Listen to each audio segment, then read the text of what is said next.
Jack, Finn, Alice, how are you? We're very good. Thanks. Very happy to be here. Thanks for having us. Thanks so much for having us, Fearne. I'm so happy to have you on the podcast. You are a powerful trio of filmmakers, activists, and storytellers, and you're doing some seriously important work. And we're going to talk about all the brilliant things that you're doing and all of the new projects you've launched recently, which are phenomenal, in a moment. But first, I just want to rewind and go back to the start, just for anybody who isn't familiar with your backstory. So the brothers, let's start with you, the brothers. So you guys, you built up a huge momentum on YouTube and were, highly successful in that area, and then decided to have a bit of a break and step back. What was the catalyst for that? Why did you need that time out? Oh my God, great question. Who kicks it off? Let's dive in. Shall I start? Why don't you tell the beginning of the story? So long story short, Fearne, we started a YouTube channel when we were 18 years old. This was back in 2011. YouTube was a totally different space back then. There was no such thing as like a YouTuber, no one made money on the platform. It was a new and exciting place. And for us, we were 18, fresh out of school. There was nothing more exciting than just making videos from our bedroom and being able to broadcast them with the world. And we did that for almost 4 or 5 years. Yeah. And we both quit university on the same day, much to our parents' dismay, and announced we were going to make YouTube videos for a living. And we registered a small company and got a little office and did it full time. And honestly, I look back on those days and it was some of the sort of happiest and most fun memories I have of growing up. But then there came a point where Finn decided to go to New York and decide to pursue a different path to become an architect, ultimately, which you're still in the training for. It's a long road. But this was born, like, if we go back a second, and from my perspective, the channel that we created when we were 18 was really born out of Jack's boredom and almost a sort of naivety of just playing with these creative tools, a camera that you had in his bedroom and uploading it onto this website called YouTube, which we weren't really sure. No one really knew where this website was going. And so we went on that journey in real time of uploading, and Jack started and I joined at some point. Jack convinced me to be in an early video to talk about what it was like being twins. And I was really reluctant. To be honest, I dragged him in. To be honest, the reason I said yes, I was terrified of speaking to a camera, and I was so envious of Jack's confidence and charisma in being able to communicate. I was like, okay, I might learn a thing or two. And so I jumped in and we created this video. And that video, among others, like had this sort of snowball effect. We were British twins, and it was some sort of niche that we'd found on the website at the time. And like Jack said, we got on it in a moment where it was growing. Like, we were lucky to be part of this sort of shift in media, short form content. But it grew really quickly, and maybe we can dive into this more later, but we're going to touch on it briefly now. But like, my experience of that was one of like pure elation in going through that experience and getting all this sort of like recognition for the work we were creating and getting attention for what we were doing. And the beginning of that is really exciting, and it's like everything we dreamed of as creative people. And then coming to that point, and I'm sure many people have experienced this, have gone through a similar experience, I'm sure you have, in ways where it becomes a little bit too much and it's going too fast, and you lose, and this is, I think, a big theme for us, you lose control of what you've created, and it's like it's running you, you're not running it anymore. And so for me, and we talked about this a lot, it was like, how do you put on the brakes on something that just has a momentum of its own? And that's ultimately why I think I moved to New York. That was a huge aspect of it. And then just to finish that, I think there was a huge sense of responsibility. We had built an audience and a platform, and there came a moment where we both sat down and looked at each other and thought, what should we do with this platform? We have a responsibility to be talking about things that we felt were important and to be trying to use this audience for good. And that felt like a very overwhelming thing at first. I think, our background wasn't in doing socially led work. But we did grow up with a mum who was an environmental activist, and she used to drag us to protests outside like the Heathrow Fifth Runway and Houses of Parliament. I always have one memory of her saying, boys, mummy may be arrested today, but don't worry, I'll be home in time for breakfast. And so there was this sort of like, I guess, environmental activism bubbling within us. And to cut a long story short, we started to turn our storytelling towards climate and the environment as a sort of social issue that we were passionate about. And that sort of led us on the journey of the last 4 years, really, to where we are today. I love that. I've got a mum a bit like that as well. It's quite Yeah. exciting, quite scary, but exciting. Okay, so we'll pause your story there, and we're going to jump over to Alice, and we're going to kind of work through the integration of how all of this happens. So Alice, you went and studied film and documentary making at uni, and then went out to help with the refugee crisis. And from what I've read, that was sort of like a short-term temporary thing that ended up being about 4 years. Is that right? just a short chapter of my life, Yeah. Yeah, well, so I as you say, I studied history and politics and then filmmaking, and my journey to climate was so different to the boys. I was super interested in humanitarian issues, conflict, and when I left university, it was 2015. It was the height of the refugee crisis, and there was one incredibly powerful, poignant and devastating image of a young boy called Aylan Kurdi. And I'm sure many people remember he was drowned up on Greek shores. And for me, this was an absolute wake-up call to a crisis that was happening on our doorstep. And I hooked up with some incredibly inspiring people who are volunteering in Calais. They run an extraordinary charity called Choose Love. And I began to work with Choose Love, documenting the refugee crisis across Europe and the Middle East. And I became so passionate about this issue. And it all really happened by accident, but I started to document it through photography and film. But the big turning point for me was through that work, having never been passionate about climate change, never engaging with this issue, rubbish at recycling, not understanding anything about sustainability.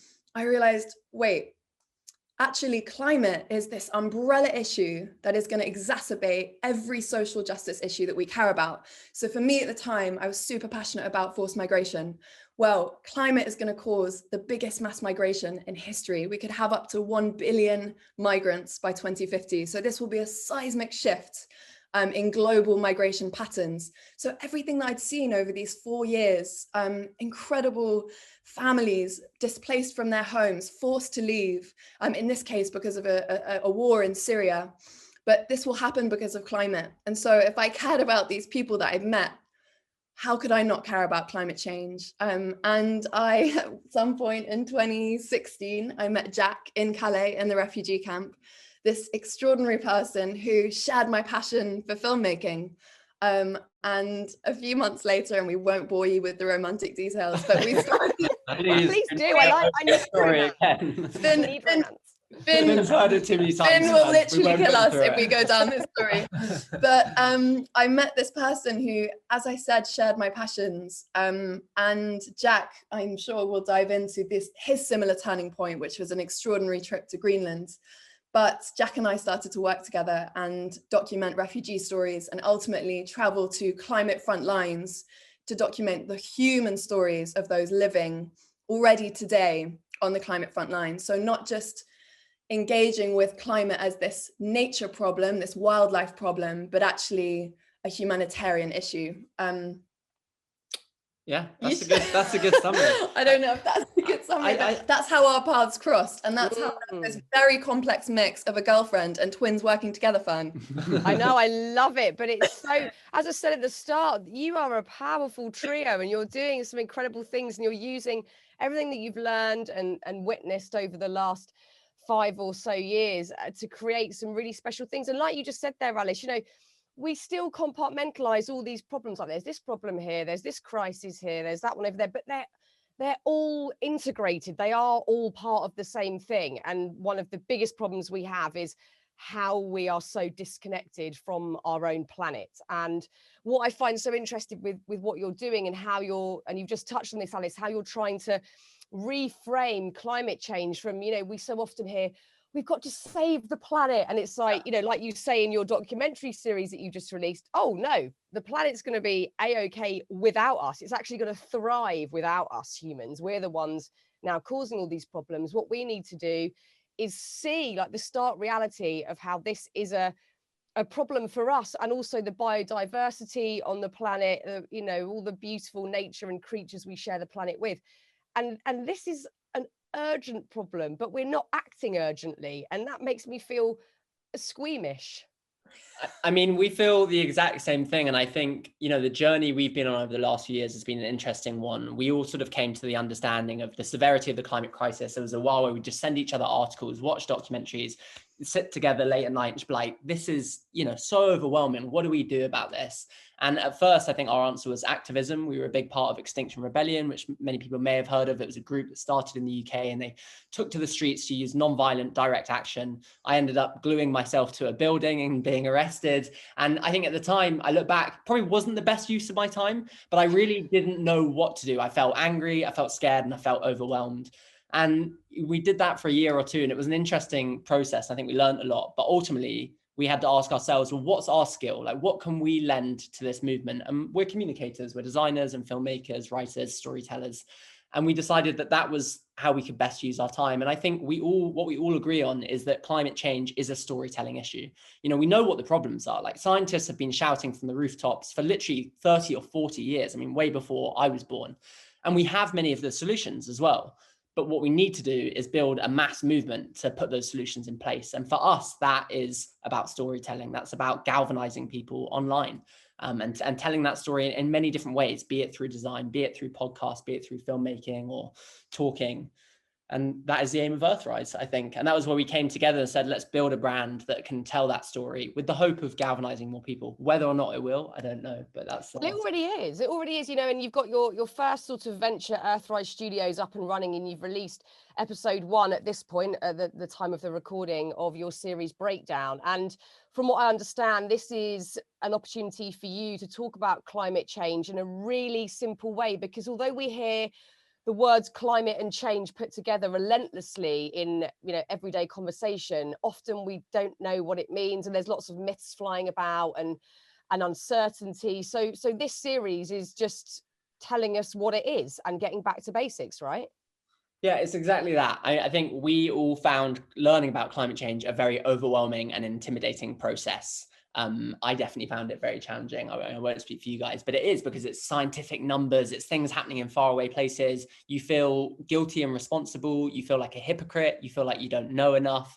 And I think importantly, as you said, it's hard to understand the context of how we got here. And when you don't have the context of something, you feel paralyzed. It feels overwhelming and you shut down. And so the idea we all came up with for the breakdown was to provide that context. How do we get here? Where are we headed? And what can we do about it? With the belief that if you gave people that information, they would be able to act, in a better position to act. I think I love this phrase, knowledge is power. And I think, as Jack has touched on, what we really want to fight against is the feeling that so many people, I'm sure, can relate, and we felt it so deeply, is just this sense of paralysis. You feel powerless in the face of it. It's too big, it's too complex. You don't understand how to take action. Jack mentioned something, and I do think it's so important, this element of hypocrisy. And I think that's what we tried to do with Earthrise and with this series. We're trying to make a really accessible series for a group that we call the climate curious. So Jack talked about Extinction Rebellion, who of course so many people have heard of. Not everyone has the time or privilege to go out onto the streets. Some of their tactics, although they've done such an extraordinary job at sounding the alarm, and I think that was so needed at the time. I think now we need a blueprint for where we're going. We need to look to the future. And that's why we're kind of using storytelling like the breakdown, but we want to do so much more about using creativity, harnessing storytelling to paint a vision of the world that we want to go to. I think it has been so clear to all of us, particularly this year, that we live in broken systems. I think the point is people don't know or understand what the alternative might be. And that is so paralyzing. So how can we talk about a different version of the future that everyone knows that we need? We need a future that is fairer, greener, better. And we're so passionate about using creativity, but also hope and optimism. And that's something that has been so missing from the climate movement. We have to harness hope, optimism, and imagination to paint a vision of a better world, visualize it, and then ultimately move towards it. And that is literally what drives us every single day. Yeah, we have to have hope. Otherwise, we like that paralysis will just stay stagnant because we're all too scared. And I think it's really interesting to sort of unpick the feelings we have around the insurmountable problem that we face, because often, you know, it is just, oh my God, I'm stuck to the spot. I don't know what to do. I don't know if I'm making the right decisions. And like you rightly said, guilt comes into it, and shame, and then there's finger pointing and hypocrisy being thrown about, etc.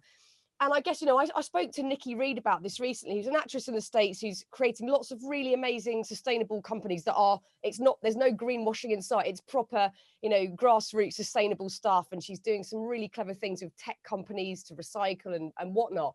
And we talked about this element of sort of shame and guilt a lot, because sometimes people think, right, if the solutions or the steps aren't perfect, I'm not going to bother. Like, what's the point?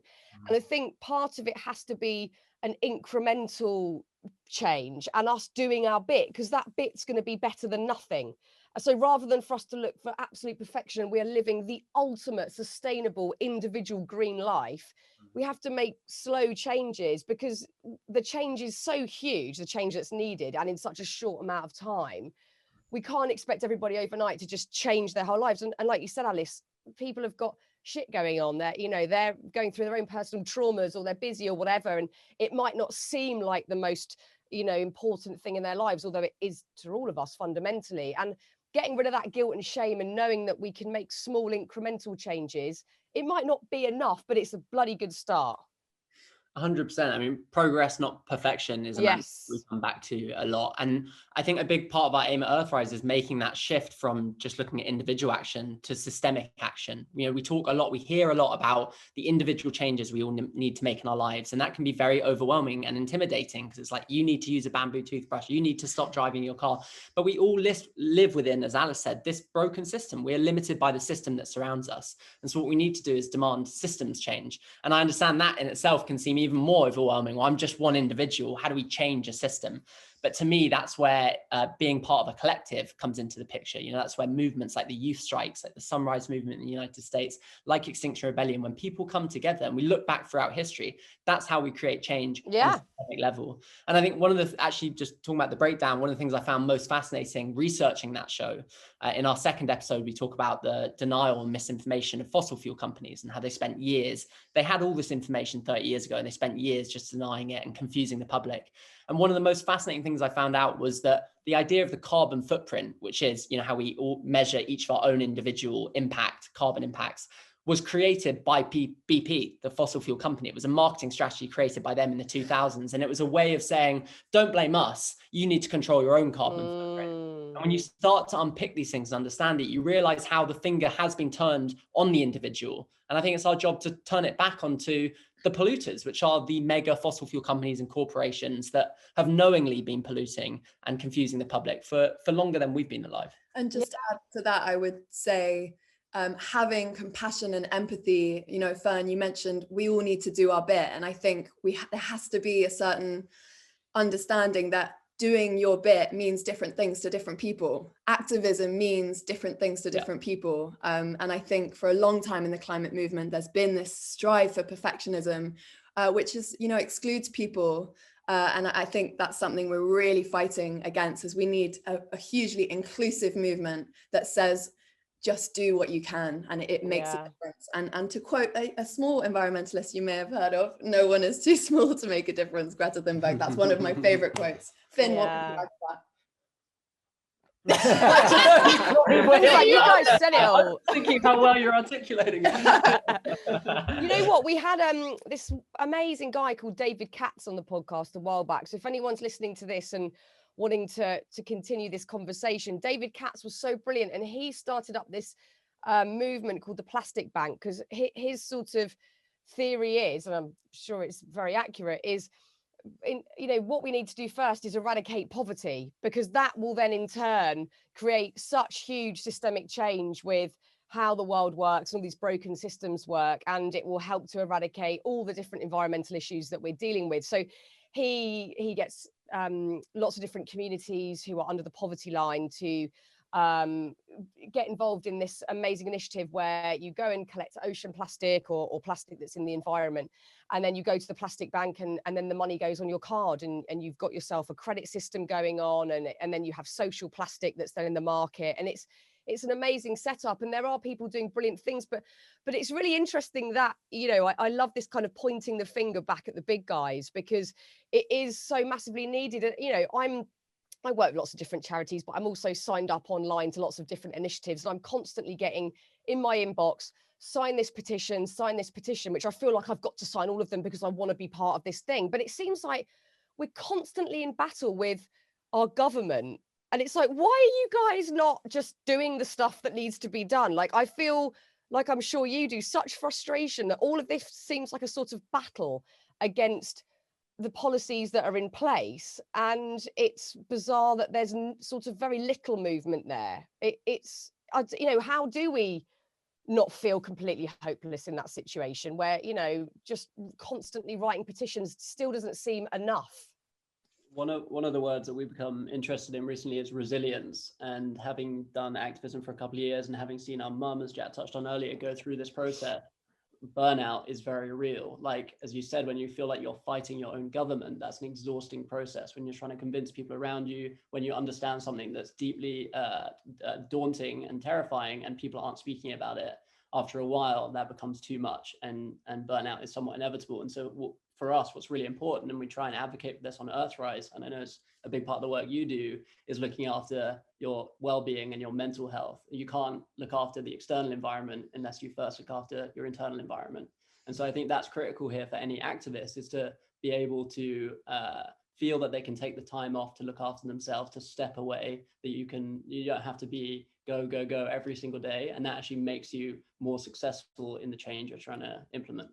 Yeah. It's so important, and I don't think that conversation happens enough in terms of putting it into context with activism, because any activists out there on whatever level, because, you know, anyone can be an activist if they feel they're making, you know, an impact on a subject that they're very passionate about, especially in a collective, like you've said, whether it's to do with mental health or the environment or whatever other issues or rights of minorities that you might want to be fighting for.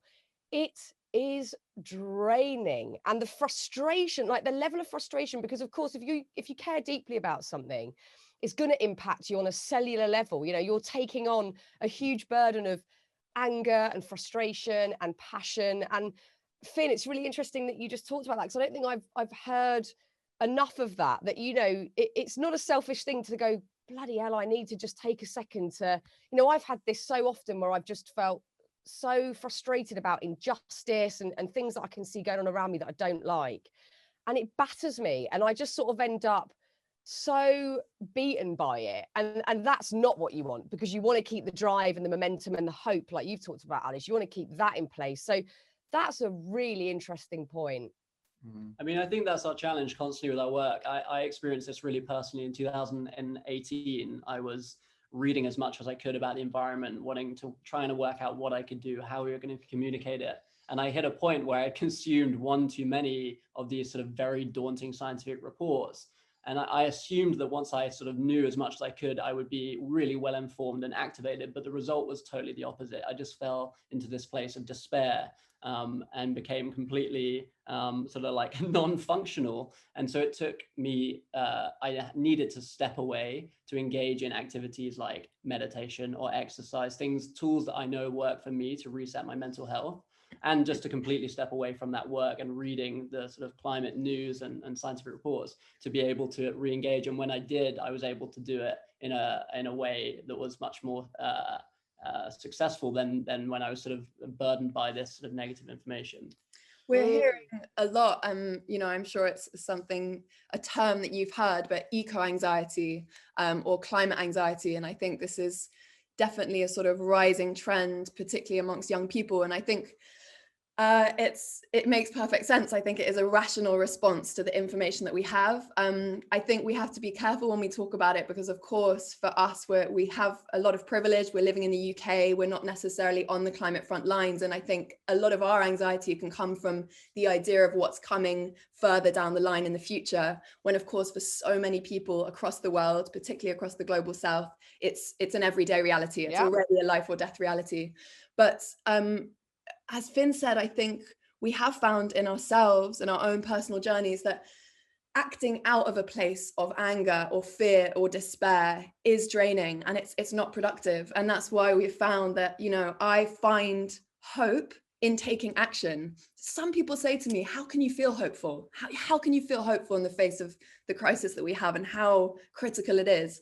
But you have to hold on to hope, and that has to be the point of departure for the action that you take every day, because what else can you do?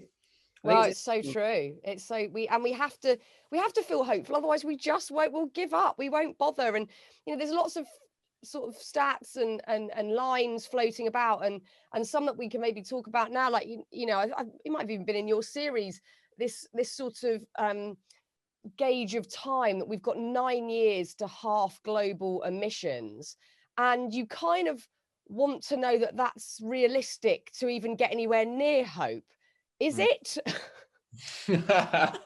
I'm going to bring in the Mary Heglar quote right now. Yeah. Okay. One of our favorite quotes that we say often at Earthrise, and this is an American writer, environmentalist called Mary Heglar. She says, the thing about climate is you can either be overwhelmed by the complexity of the problems or fall in love with the creativity of the solutions. I think for us, that like either side of the coin scenario is really interesting. Like on the one hand, we're sort of totally stuck and with no idea of how to move forward, and on the other, we're like, as Alice said at the beginning of this, we're so passionate and inspired, and we've seen so many other people be in the same way at the sheer scale of change that we know needs to happen. And this comes back to the storytelling problem. I think we have spoken for decades about the idea of this being about sacrifice. We're going to have to change our lives. Things are going to get less good.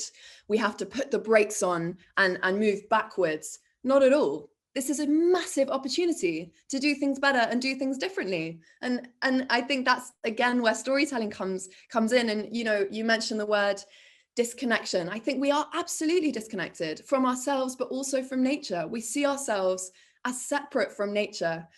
When we are nature itself. And honestly, if I thought I was going to say that sentence 10 years ago, I'd say, Alice, what are you talking about? You become such a hippie. But it is so true. We are absolutely dependent on it. And the thing is, there's an opportunity here. And I love what Jack often says, is that we are a generation or a population suffering with our mental health.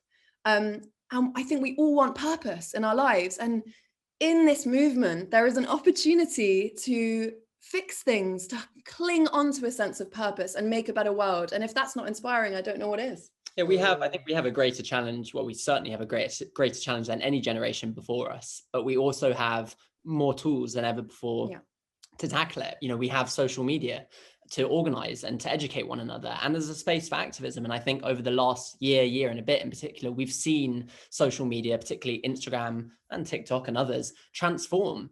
It's almost like our generation's woken up and it's like, oh, this isn't just a space for like selfies. We can educate, we can use it for activism. And I think Earthrise was born out of that desire to harness the tools we have to sort of organize and come together. And honestly, that's what gives me hope. Like the youth movement is what gives me hope. And we go back earlier, you were talking about politics and how frustrating it is to feel our politicians aren't taking action. And the thing that's been so uplifting is just to watch young people be like, cool, we're taking this into our own hands. And they really have, literally just skipping school on a Friday and getting in the streets and making change. And, you know, over the last 2 years, our understanding of climate has transformed radically. It's like the fire alarm has been sounded, you know, and as Alice said earlier, now we need to sort of point people towards the exits. We need an exit plan or a plan of strategy. But that raising of the alarm has been sort of done by young people. And I think that gives me so much hope. I remember it being very helpful for me. I went to see a therapist a couple of years ago dealing with a really high level of sort of anxiety around some of the stuff I was reading. And he explained that it wasn't just okay that I wasn't feeling okay, but it was healthy because I was digesting the reality of what was unfolding. And I think that's really important for people. Yeah, I just want to pick up something I was going to say earlier, and I think it is interesting to talk about in the context of this issue. We often say that learning about climate change or the climate crisis can be akin to the 5 stages of grief, passing through the 5 stages of grief. And it's kind of interesting if you look at them play out. So the first one is anger, and we see that a lot around us in the streets, people taking to the streets, furious at the situation. The second one is denial, and we've seen that play out in the media over the last 30 years. It was only a few years ago that the BBC agreed to stop putting essentially a climate denier on every time a climate scientist came to speak, which is mind-blowing if you think about it. The next stage of grief is bargaining. And we see a lot of that, as you said earlier, 9 years left, no, 10 years left. No, we've got 12 years left. It won't be that bad. It won't be that bad. Surely we can push it a bit further. The third one is depression. And I think that's what we're talking. Fourth one is depression. And that's what we've been talking about, where we've all found ourselves in that place of depression and feeling paralyzed. And the fifth stage of grief is acceptance. And that's not to say accepting this is all going to be terrible and it's, just standing back. It's accepting the situation we're in. And I think it's from that place that we can act. And we always say that action is the antidote to anxiety. And so I think we use that anxiety we feel, that fear, and we try and turn it into action. And for me, that's what gets me out of bed every morning. Yeah. That's what gives me purpose. And going back to what you said earlier, I think lots of people our age are looking for purpose. And so how exciting if we can align those two things together, harness a whole generation of people who are thinking, what's my purpose? And align it with taking action on the climate crisis. Well done for remembering the 5 stages. There you go. Just for the record, he does not have those up on a screen anywhere. Purely tattooed on his arm. Yeah, exactly. Looking at the notes. I memorised for FernCon. It's gone. and another way we can harness hope is something you talk about in episode 1 of the breakdown. And that is remembering that this is an incredibly recent problem. Yes. Like we have no concept of true time, because we see like even a day as like, oh my god, how am I going to get to the end of the day? And our lives feel like this eternal thing, especially at your age. I think now, because my parents are older, I feel a bit more like, oh my god, life is going really quick. But especially for like the younger generation, it's like, oh, I've got forever, and forever is such a long time.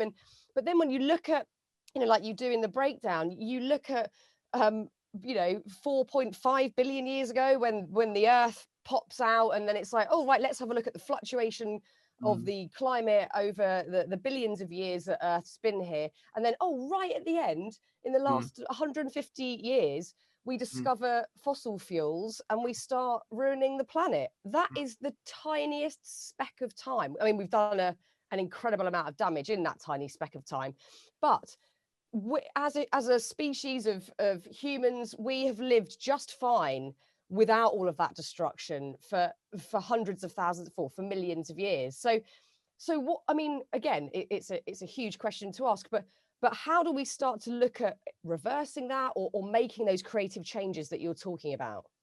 I think if I could just jump in, I think the reason that I don't know whether listening to that in 150 years, we have dramatically impacted the geological state of our planet. I don't know whether to sort of hang my head and cry, but actually I choose to find it empowering, because there is nothing inevitable about the situation that we're in. And therefore, if you understand that we got ourselves into this crisis, you can understand how we can get ourselves out of it. We are coming to the end of a historical period, the fossil fuel era. There will be other eras beyond this. And when you start to think about it in historical terms like that, I think that is exciting. And that comes back to the thing about we need to build a better world. We need to build the next era, the next civilization. And that's really exciting. I think you really hope that, like people go now, oh my god, mum, did you used to smoke like in the house, or you used to smoke in the car with the windows up? What the fuck? And I hope people look back and go, oh my god, we used to use fossil fuels, what the fuck? Like, let's hope it's that. Mum, you used to like not wear a seatbelt in the car. Okay, whatever. Like, I really hope it's one of them. Absolutely. And that's how close the future is. It's our kids and our grandkids. We'll be looking back thinking, god, did you used to drive around in metal cars with like black smoke coming out? How backward, how stupid. What about harnessing the energy of the sun, this extraordinary energy source that we are not taking advantage of at all? I mean, they will look back and think it is totally insane. And I think smoking is such a good metaphor for that. We just quickly add to that, and I know you want to make a point. In episode 2 of the breakdown, where we look at the role of fossil fuel companies, we explore how it was the exact same advertising companies that made the tobacco adverts that went on to then work for the fossil fuel companies. So it's the same narrative. We've been spun that same narrative of like, oh, smoking's fine for you, keep buying cigarettes. It's the same as fossil fuels are great, let's keep digging them out of the ground, And I think it's really important to understand that we've been driven that narrative. It isn't, the truth. It's something that we've been spun, and in that way we can get out of it. What were you going to I say? was just going to make the point, because we touched on earlier that the planet would be fine without us, which is really important to realize, but also dangerous in the sense that people can start to feel that humans are this sort of are just bound to have a negative impact on the earth. And that can be, again, very depressing and overwhelming. But if we look back, and you can look at, for example, indigenous cultures in South America, indigenous cultures in Australia, around the world over history, we have learned to come together as communities. And over hundreds, if not thousands of years, we've found a symbiosis with our natural environment, where we're not just sustaining, we're, and this is a term I love, regenerative. We're improving the environment around us. We're giving back to it, and we're in this sort of reciprocal relationship. And so for me, that's really exciting, because it's not projecting some utopian future that doesn't exist. It's, and particularly in the global West, we need to do this. It's being a little bit humble, looking at our recent history and going, maybe we didn't quite get it right. Maybe we don't fully understand things here, and looking to other cultures that have perhaps been marginalized, ignored. And I find a lot of inspiration in that. Yeah, I mean, I've touched on this a little bit in a new book that I'm writing, looking at different cultures around the world who have an everyday, all day, every day relationship with the ground around them. And that, again, the Western world is like, what are you talking about? Like, we're just on our phones or laptops or whatever. But, I spoke to one lady who'd been living with Mexican elders, and they wouldn't dare leave the home without an offering for the land or the sea if they were about to go for a swim. And it's an everyday conversation with the land around them and the plants and the trees. And we're just like cutting down, oh, I don't like that tree, get rid of that. We're just walking on into the sea or whatever without any communication with it. And I think that's really exciting and beautiful to look at, oh, wait, I'm not communicating with this huge thing that's in my life all day, every day. And especially in cities, it's that bit harder because there's less real ground to walk on. There's less trees, there's less nature that you can imbibe. But there's always an opportunity to do it and to create that sort of ritual or just like a really nice conversation into your day to start experimenting with that. And I think that's something we all became really aware of, particularly this year. How much did we enjoy our daily walks into nature? I saw autumn for the first time, it felt like, in London. I properly saw autumn happen. And I think I just neglected it in years before. You're so busy with your life, you're so disconnected. And I think, Finn, it's such an important point. There are different value systems do exist. And I think now it's time to really, really step back and listen and to question ourselves, really question ourselves. What does intelligence mean? What does development and progress mean if we are destroying the very home in which we've built these, penthouses, mega cities, shopping centers? It's time to really ask ourselves questions, hold up a mirror and say, can we do things better? And will we be happier in the process? I think so. Of course. Yeah. I think the change, as you touched on it at the beginning, Fearne, comes from internally, a psychological and cultural shift. There's this word that I learned a couple of years ago, and we don't use it in like contemporary culture, but I think we need to bring it back. It's eudaimonia. And this word comes from... You love your big words. This word, I'm going to break it down for you. What does it mean? Okay, so eudaimonia, it's essentially about happiness, and it's an ancient Greek word that was used by Aristotle, and it's often misinterpreted as happiness. But if you break it down, eu means well or good in ancient Greek, and daimon is spirit. And Aristotle stated in his writings, this is like, the sort of godfather of Western philosophy, one of the greatest philosophers, like 350 BC, that the highest goal of humans should be eudaimonia, good spirit. And so if we've sort of lost that, or flourishing, human flourishing, how do we cultivate an environment where we focus on the spirit of humans, not happiness as we have it today? I think we've got a little bit confused on what constitutes happiness. And happiness is this sort of fleeting emotion that comes and then it goes. But flourishing, eudaimonia, good spirit, these are sort of like a perennial state that we can inhabit if we set up the right cultural environment. And that's something I think we need to bring back. Like I don't know about you guys, but growing up, I was never educated on or given the opportunity to think about spirit and how to build a life or inhabit a space that cultivated a healthy spirit. I learned about happiness, and I learned about ideas of success, and experienced the sort of the ups and downs of that when Jack and I had this successful YouTube channel and money and fame and all that sort of thing. But I think we sort of need a shift in definition of how we define happiness and fulfillment. And that, in turn, although it seems abstract, that in turn will shape the way we treat the environment and people around us. I mean, fundamentally, it is a cultural and psychological problem, because at the moment our goalposts for happiness are get stuff, reach the next level of something, get the perfect partner, tick all the boxes that society has sort of laid out for us. And we feel like if we don't do that, then we can't have that feeling. And of course we can, like you've just said, Finn, it's an internal thing, and it's about connection. And you know, it might sound abstract, but it's absolutely not when you break it down. If we place our focus now on having a dialogue with nature and getting as much joy from that as we might a new pair of shoes, then we've got a better chance of feeling happy every day, because we can go and get that wherever we are easily, as long as we're able to, you know, tick the basics like having food and shelter in whatever conditions you live in. The rest should be able to be cultivated from what's around us. But we've been, I'm imagining, sort of brainwashed on a level that this is what happiness now means. It means getting stuff, being powerful, having money, whatever these things that we're told in society. And it's a cultural and psychological problem that's really, you know, since the Industrial Revolution been the big problem here. I'll tell you what a good case study is. Jack and I had this amazing opportunity in 2018 to go to Bhutan, which is this tiny little Buddhist kingdom in the Himalayas. It's sort of sandwiched between India and China. And they are infamous for the fact that they measure the success of their country by gross national happiness rather than gross domestic product. And we had the opportunity to go there, and we were making a film for WWF. But this idea is again, it's systemic shift. They are one of the smallest countries in the world.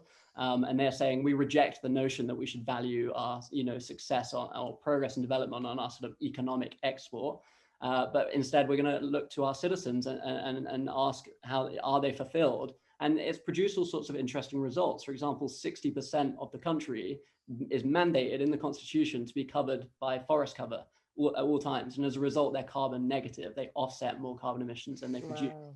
And so again, there's this really interesting link between looking after our inner happiness, our spirit, and the impact that has on the environment around us. And, you know, we've got to really watch that when, you know, in the Western world, and certainly if we live in cities, because not only is nature less readily available, but also there's always the middleman. There's the middleman who's creating this disconnect of, you know, we're not going out and foraging our own food. I mean, some people might have vegetable patches allotments. Brilliant. I need to do that one day. It's on the list. But we're so used to the middleman that we have no thought even like, where have these strawberries come from? Or how was that made? Like, we've just become, it's so normalized that you wouldn't even think, you're just consuming. And, you know, so we've got a lot of work to do in terms of how we think about these structures that we live in, I guess. But I feel like that's what our generation are doing. They're asking those questions. Exactly as you say, where do my clothes come from? Where does this plastic bag go when I finish using it? You know, what's the fuel that's powering this car, train, and plane? And, you know, like we grew up with all of that stuff just being normal. We don't know anything other than the fossil fuel era, you know, and being able to get a strawberry wherever you are in the world. When you start to sort of pull down that thick veil that protects us from seeing the processes involved, a lot of questions come up. And I think that's where it becomes exciting. And that's where, I don't know, that's what motivates me to start to want to make change, when you look behind everything that we take for granted. And that's where storytelling comes in, I think, in an interesting way, is as you say, pulling back the screen that hides this process and telling the real story of what it takes to produce that end product, whether it's food or a piece of clothing. And that creates the perspective shift. You start to value it differently. And that's, I think, not just about climate. I mean, I'm super passionate about human stories, and I think that's relevant to, you know, the fashion industry. Would we be more connected to that dress that we buy and wear it more than once on a Friday night if we understood and had contact with or knew the names of the hands that it passed through, the true heroes of fashion, who are the people who make the clothes, not necessarily the models who end up wearing the clothes. The same, of course, is true for food. Ask ourselves, where is this food coming from? Who has worked with their own hands to bring this food to my plate? I think asking those questions, feeling more connected through storytelling is absolutely crucial. So for anybody who's listened to this and thought, you know what, this is really like, this is hitting me in the heart and I want to do more. I don't want to feel paralyzed. I don't want to feel scared anymore. I want to feel hopeful.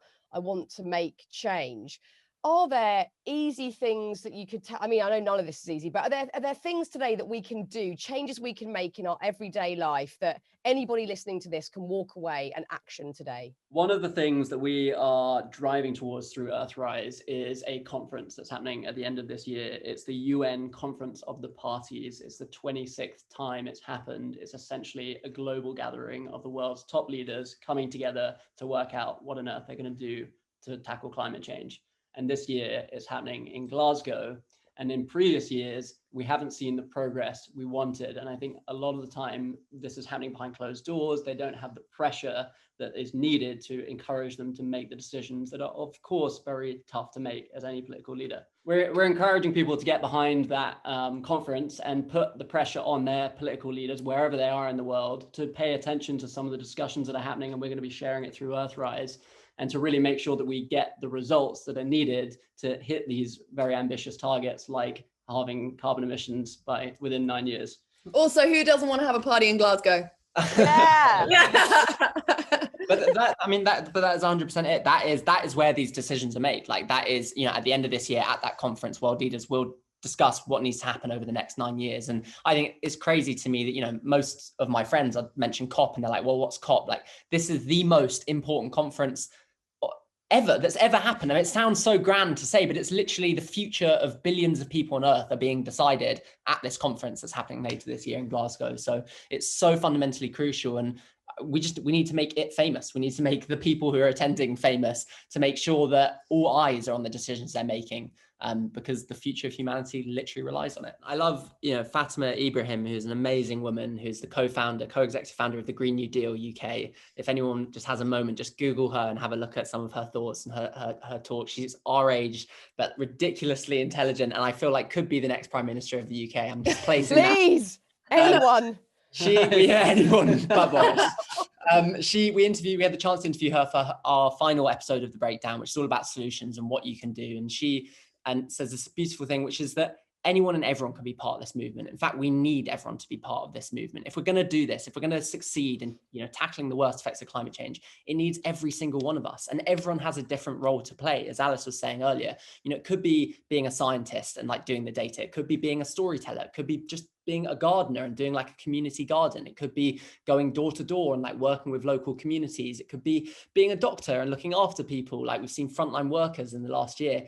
Every single person has a role. And so what I always say to people is, look at your own life. What is possible within your own life? You don't have to be out in the streets, risking arrest or shouting from the top of your voice. It could be something much smaller, just having a difficult conversation with a friend.